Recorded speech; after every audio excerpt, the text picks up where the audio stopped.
Hi everybody, welcome back to my channel. I do hope you're doing well. If you're a new subscriber, you're very welcome. It's great to have you here. And if you're a subscriber already, it's great to have you back as well. You're very welcome. So today, what I'm going to do is, I'm going to make a pizza, a homemade pizza. I'm in my dressing gown because I'm more comfortable in my night attire when I'm pottering about the house during the day. But when I'm not going anywhere, I just think, oh, to heck with it. I'm not going anywhere, just to feel comfortable, and that's it. Hence the hair's all tied back and whatnot. No makeup, dressing gown, the lot. Excuse me. So what I'm going to do is I'm going to make, it's from the BBC Good Food Guide. Is that what it's called? The pizza base. It's no yeast in it, and it's, I'll show you what's in it. It's, to make it, I need plain flour, some baking powder, I need to get some of that as well because it's just about finished, some olive oil, and it does go a bit cloudy but that's still fine, and I'm just going to add, it says to add some salt, so I'm going to add Himalayan pink salt. Now the last time I made my bread, somebody questioned me about the ingredients that I was using when I said that I was using low fat spread, what else, I can't remember, with the flour, oh yeah, the low fat milk, the skimmed milk, because if anybody watches my channel, you know that I buy a lot of milk because I use it in other things, but I don't drink milk, and so I buy the least kind of milk that I'll think will taste in my coffee or tea. So I buy the skimmed milk if I can. Sometimes I have to buy the semi-skimmed, but I never buy whole milk because I just can't stand I don't like milky tea. I just can't drink a cup of milky tea, oh no. I remember once, I'm always digressing, I remember once my friend and I went to Starbucks. It's along the end of Edinburgh. If anybody from Edinburgh that knows Edinburgh, along the end of Princes Street, like onto the West End. And I drink Earl Grey tea, and she just drinks the ordinary tea. So anyway, to cut a long story short, it was great big massive mugs of tea like that she came back with. And mine's looked like dishwater, basically. It really did. And it was just like practically full of milk.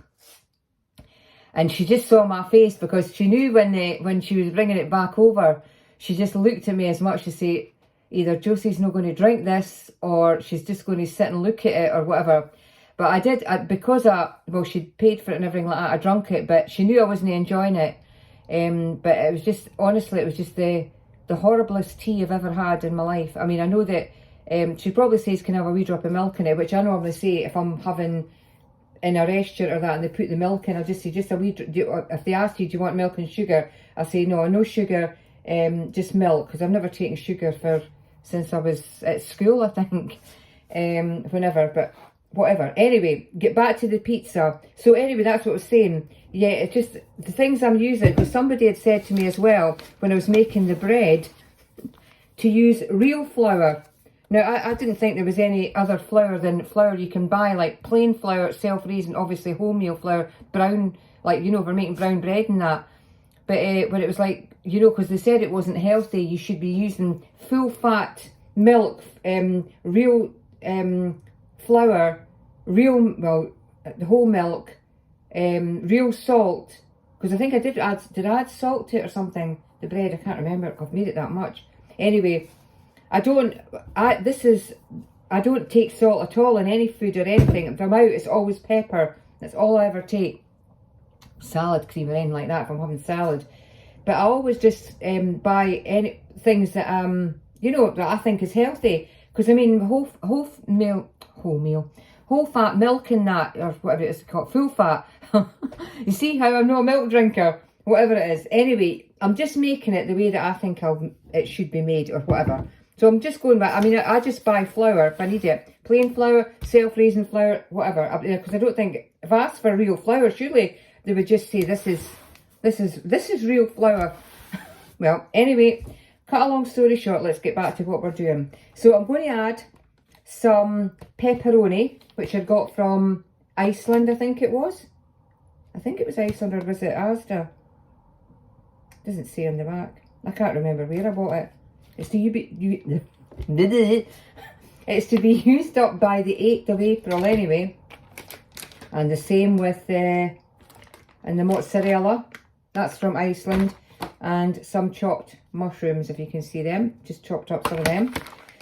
So that's what I'm going to be putting on the topping. I might add a bit of tomato and maybe a bit of onion or something like that, just to give it, because I like bits and pieces on top of pizza, not just like the mushrooms and the cheese and that, whatever. I like to have a lot of stuff on it.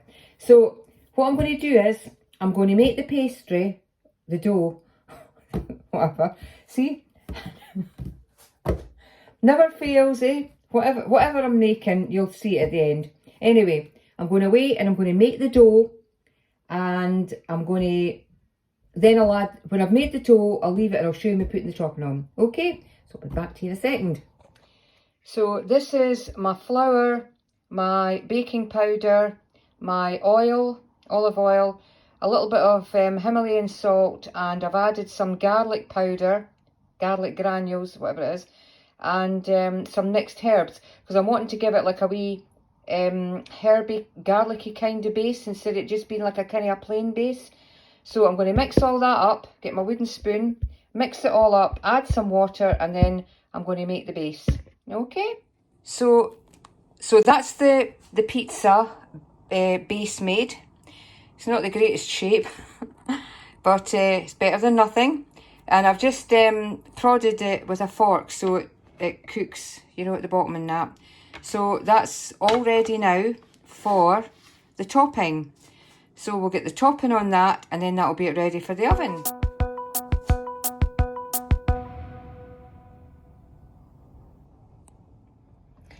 And that's it, ready to go in the oven. Well, I'm actually going to keep it for now, and then I'll cook it later. I'm going to put it in the fridge.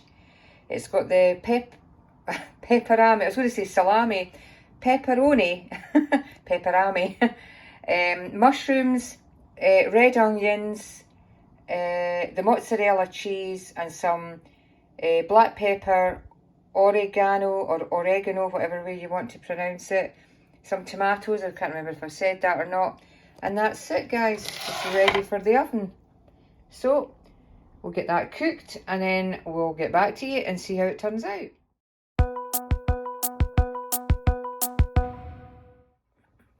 So there we are, guys, that's it ready. That's the pizza ready. There you are.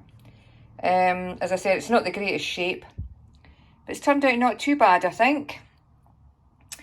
What I'm going to do is I'm going to actually cut that into quarters, let it cool, cut it into quarters, and I can freeze it for like a quarter when I need it or anything like that, because obviously none of the ingredients have been frozen. It's a fresh base as well, so it can be frozen and then just brought out and probably popped in the microwave for a couple of seconds, or put into the oven again, or, you know, or you can even freeze it whole like that. But I mean, obviously if you've got a family, but when it's just little old me, it's just a quarter. So that's it, guys.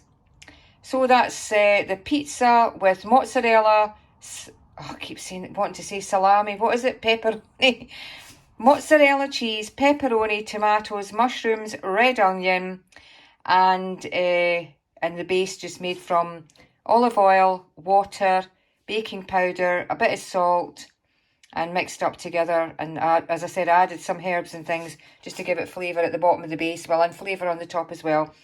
So, guys, that's it. And if you like this kind of content, please give me the thumbs up. Please subscribe to the channel. Every little bit helps. And I'll see you in the next one, whatever that'll be. So you have a lovely day. Take care. Stay safe. And I'll see you in the next one. Take care for now. Bye-bye.